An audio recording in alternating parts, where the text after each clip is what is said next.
या फिर उसी टाइम के अराउंड की सितंबर फर्स्ट वीक के बाद में आप लोगों के हाफ ईयरली एग्जाम शुरू होने वाले हैं। तो अगर अभी से देखा जाए तो लगभग 15 दिन का एक मार्जिन है आपके पास।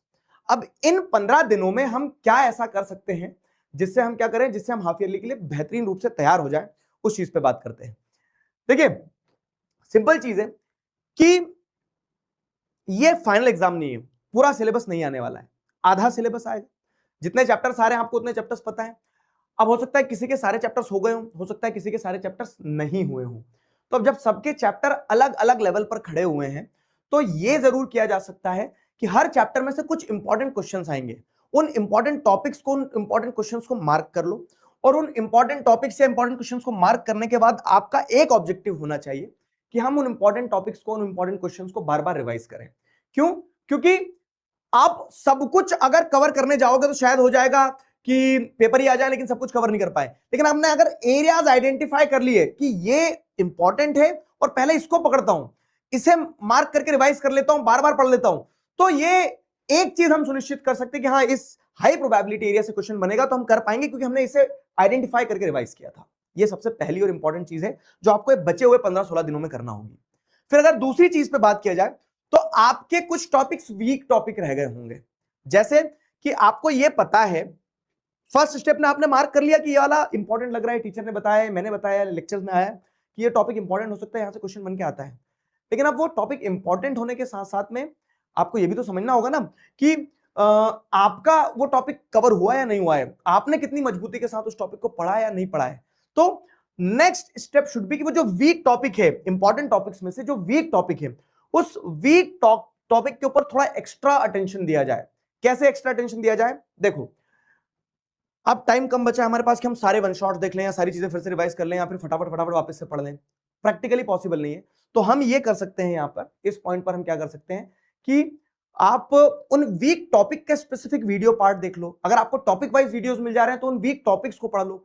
तो वीक टॉपिक को स्पेसिफिकली पकड़ना और पढ़ना वो एडवांटेजियस साबित हो सकता है इस सिनेरियो में। तो वीक टॉपिक्स को आइडेंटिफाई करो। तीसरी चीज क्या है? रिकॉल की पॉइंट्स। अब क्या हो रहा है कि हमें ऐसा लग रहा है कि 5 दिन बाद पेपर है, अभी मेरे 4 चैप्टर बच रहे हैं, तो मैं 4 दिन में अगर 4 चैप्टर पढ़ लूंगा तो मेरा सिलेबस पूरा कंप्लीट हो जाएगा। अब होता क्या है, इस चक्कर में जो हमने पहले पढ़ा था तो हम उस पहले पढ़े को रिवाइज नहीं करते, इंपॉर्टेंट एरियाज को रिवाइज नहीं करते, अपने वीक टॉपिक को रिवाइज नहीं करते, उल्टा नया टॉपिक और पढ़ना शुरू कर देते हैं। तो ये गलती है, ये गलती नहीं करना है। क्यों? क्योंकि अगर आप सिर्फ की पॉइंट्स को रिकॉल कर लोगे, इंपॉर्टेंट एरियाज को पढ़ के चले जाओगे, वीक टॉपिक्स को स्ट्रॉन्ग करके चले जाओगे तो भी काफी है। क्योंकि आप नया पकड़ने के चक्कर में क्या कर रहे हो, नया पकड़ने के चक्कर में जो पुराना पिछला इंपॉर्टेंट था जिसको कंसोलिडेट करना था वो नहीं कर पा रहे हो। और एक रूल है, या आप मेरे लेक्चर्स मेरी क्लासेस में पाओगे, एक रूल क्या है कि expansion without consolidation leads to decline. कि आप नए टॉपिक्स को कवर कर रहे हो, नए चैप्टर्स को कवर कर रहे हो, ये फाइनल एग्जाम नहीं है, रिलैक्स। ठीक है? अगर मान लो आपका एक चैप्टर छूट भी रहा है तो आप ये सोचो कि फिर आप, अगर वो एक चैप्टर मान लो 10 नंबर का आ रहा है तो आप ये दिमाग में रखो कि आपने 70 नंबर का पढ़ा है तो आपको 70 में से 70 सिक्योर करना है। वो 10 नंबर के लिए फाइट मत मारो। क्यों? क्योंकि हो सकता है 10 नंबर के फाइट मारने के चक्कर में आप जो 70 नंबर का पार्ट था जिसे आप रिवाइज कर सकते थे, जिसे आप कंसोलिडेट कर सकते थे, आप उस पे से अटेंशन मिस कर गए। तो इसीलिए नए टॉपिक की तरफ मत भागना। फाइनल एग्जाम नहीं है, आपके पास समय रहेगा, हफ्ते के बाद फिर रिवाइज कर सकते हो। एंड दिस एडवाइस में बी कंट्रोवर्शियल कि आप तो सर बोल रहे हो फिर आधा पढ़ के ना जाएं, क्या नंबर कम आएंगे। लेकिन बाबू समझो किस समय पे किस चीज की जरूरत है। आप नया पढ़ने के चक्कर में ऐसा ना हो जाए कि पुराने में भी बफल हो जाओ वहां पे। ठीक है? तो बेटर ये है कि जितना पढ़ा उसको कंसोलिडेट करो। फाइन, जितना पढ़ा उतना कंसोलिडेट करो। जैसे प्री बोर्ड्स होते हैं, जब आप 10th में जाओगे आपके प्री बोर्ड्स होंगे, तो प्री बोर्ड में भी मैं यही सलाह देता हूं कि this is not the end, pre board खत्म नहीं हो रही है, बोर्ड्स में फाइनल मैच आपका वहां होने वाला है ना। तो अगर आपके 2 चैप्टर कमजोर है तो उनको छोड़ो, ये जो बाकी के बचे हुए 15 ये अगर अच्छे से कर लिए तो इनको एक बार अपने आप को टेस्ट करो, फिर जो गैप मिलेगा उसमें 2 चैप्टर कवर कर लेना। तो ये देखो, गलती तो रही है कि सिलेबस कंप्लीट नहीं हुआ, या फिर कह सकते हैं कि पूरा कवर नहीं कर पाए। तो नया 4 दिन में वैसे भी कवर नहीं कर पाओगे क्योंकि तुम बीते 40 दिनों में नहीं कर पाए हो। समझे मेरे दोस्त? तो इसीलिए बेटर ये होगा कि नए टॉपिक्स को अवॉइड करना और की पॉइंट्स रिकॉल करके जाना। ये आप बचे हुए टाइम पीरियड में कर सकते हो। फिर जब आपके एग्जाम शुरू हो जाएंगे, एग्जाम्स आपके नजदीक आ जाएंगे ना, तब पेपर देने जिस दिन जाओगे उस दिन इन चीजों को ध्यान रखना। ये सारी बोनस टिप्स है। ठीक है? ये सारी बोनस टिप्स है कि कभी कभी हमें आंसर पता होता है लेकिन हम क्वेश्चन गलत समझ लेते हैं। तो आपको क्या करना है ना, क्वेश्चंस को बहुत अच्छे से पढ़ना है। रीड द क्वेश्चंस केयरफुली, एक बार नहीं 4 बार पढ़ो। इनफैक्ट दिस वर्क्स कि जब तक एकदम आंसर और क्वेश्चन कनेक्ट नहीं हो रहा, क्वेश्चन पढ़ते रहो 1 बार 2 बार 3 बार 4 बार, और तुम्हें ध्यान आएगा अच्छा ये क्वेश्चन ये पूछना चाह रहा है। तो सबसे बड़ी गलती जो खास करके थ्योरी सब्जेक्ट्स में और सोशल साइंस में जहां कॉम्पिटेंसी बेस्ड थोड़े से ट्विस्टेड क्वेश्चंस आते हैं, कि हम क्या करते हैं, क्वेश्चंस को रीड करना भूल जाते हैं। क्वेश्चंस को रीड करो अच्छे से, समझो वो पूछना क्या चाह रहा है, उसके बाद आंसर लिखो, सीधे आंसर से कूद मत जाओ उसके ऊपर।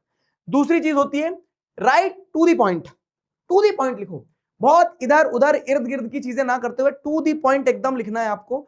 जितने नंबर का क्वेश्चन है, एक थंब रूल एक और है, दूसरा क्या है कि माथा देखो तिलक लगाओ। तो जितने नंबर का क्वेश्चन है मिनिमम उतने पॉइंट्स आपको लिखना है, दैट्स इट। उससे ज्यादा अगर आपके पॉइंट्स बन रहे तो लिख सकते हो, लेकिन टाइम मैनेज करना, ऐसा नहीं कि एक आंसर आता है 5 नंबर का आंसर, उसमें 5 पेज भर दिए, नंबर 5 ही मिलना है। तो टू दी पॉइंट लिखो, जितना पूछा गया उतना लिखो। 2 नंबर का क्वेश्चन है, 2 नंबर के हिसाब से लिख के आगे बढ़ो। बहुत ज्यादा ओवर राइट करने की जरूरत नहीं है, ओवर राइट करने से ज्यादा नंबर नहीं मिलेंगे, ये भी गलती आप करते हो, ये नहीं करना है। तीसरी चीज क्या है, manage your time.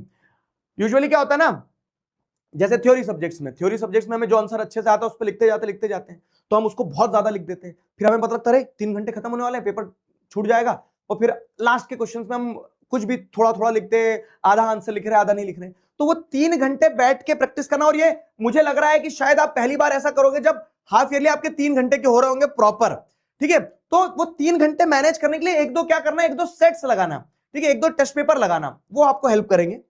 Check your answers, और जब पूरा पेपर लिख दिया तो आखिरी में एक बार आंसर शीट जरूर चेक करना है, किसी की ट्रेन नहीं छूट रही है। टाइम मैनेज कर लोगे तो आपके पास 5 मिनट लास्ट में मिल जाएगा जिसमें आप अपने आंसर चेक कर पाओगे।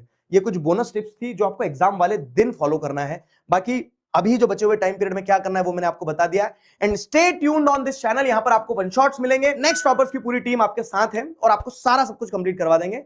The thing is stay connected and keep learning. मिलते हैं नेक्स्ट वीडियो में, अभी के लिए signing off with this, together we can we will. Thank you very much.